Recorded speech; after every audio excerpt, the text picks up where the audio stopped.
اعوذ باللہ من الشیطان الرجیم بسم اللہ الرحمن الرحیم نحمدہ ونصلی علی رسولہ الکریم۔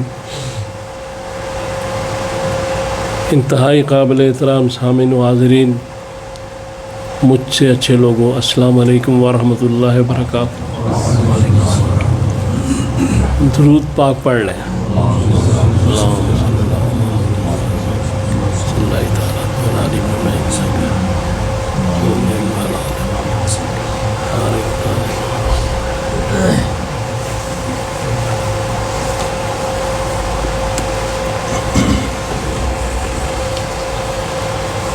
آج کل یہ جو دور جا رہا ہے، اس میں ایک بہت بڑے غلط فہمی جو پیدا ہو چکی ہے، وہ دین اور دنیا کے بارے میں ہے کہ دنیا کیا ہے، دین کیا ہے، اور دنیا اچھی چیز ہے، دنیا بری چیز ہے۔ کوئی کسی طرف جا رہا ہے، کوئی کسی طرف جا رہا ہے۔ تو اس موضوع پہ انشاءاللہ آج بات ہوگی۔ اصل مسئلہ یہ ہے کہ قرآن اور احادیث مبارکہ جو ہے، اور قرآن پاک جو ہے، اس میں بعض جگہوں پہ دنیا کی مذمت آئی ہے۔ جیسے قرآن میں سورہ آل عمران کی آیت نمبر 185 میں کہا گیا کہ دنیا ایک دھوکہ ہے۔ اسی طرح احادیث میں بھی ایسی باتیں موجود ہیں کہ جس میں کہا گیا کہ دنیا تو ایک مچھر کے پر کے برابر بھی نہیں۔ لیکن اس کے ساتھ ساتھ قرآن اور احادیث میں دنیا کی اچھائی بھی بیان کی گئی۔ جیسے قرآن میں سورہ اعراف کی آیت نمبر 26 میں کہا گیا کہ یہ لباس جو ہے، یہ آپ کی زینت ہے، عمدہ لباس پہنے۔ مفہوم اس کا یہ ہے۔ پھر آیت نمبر 31 میں کہا گیا کہ کھائیں پیئے، حلال چیزیں جو کھائیں پیئیں، لیکن اسراف نہ کریں۔ یعنی عمدہ کھانا ضرور کھائیں اگر وسعت ہے۔ پھر اس کے بعد اسی سورہ اعراف کی آیت نمبر 132 میں کہا گیا، اللہ تعالیٰ فرماتے ہیں کہ کون ہے جو میری دی ہوئی زینت کو حرام قرار دے رہا ہے۔ لہذا ایک کشمکش پیدا ہو جاتی۔ اس لیے بنیادی طور پہ سمجھنا بڑا ضروری ہے کہ دنیا ہے کیا۔ اس پہ بات کریں گے۔ پہلے اس حدیث کی طرف آئے کہ فرمایا گیا کہ دنیا جو ہے ایک مچھر کے پر کے برابر بھی نہیں، اور اگر ایسا ہوتا تو کافر کو، مفہوم اس کا ہے، کافر کو ایک پانی کا گھونٹ بھی نہ ملتا۔ کافروں کو تو بڑی دولت دی گئی، قارون، اس کی تو خزانوں کی چابیاں اونٹ اٹھاتے تھے۔ تو اب یہاں مسئلہ یہ ہے کہ ایک حدیث پاک میں ہے کہ جو ادنا جنتی کو جنت ملے گی، اس زمین و آسمان سے بھی بڑی ہوگی، اور جو وہاں جنت میں یا آخرت میں آسائشیں ہیں، وہ ان آسائشوں سے کئی اس کو ضرب دے لے کتنی زیادہ، پھر جا کے وہاں آئیں گے۔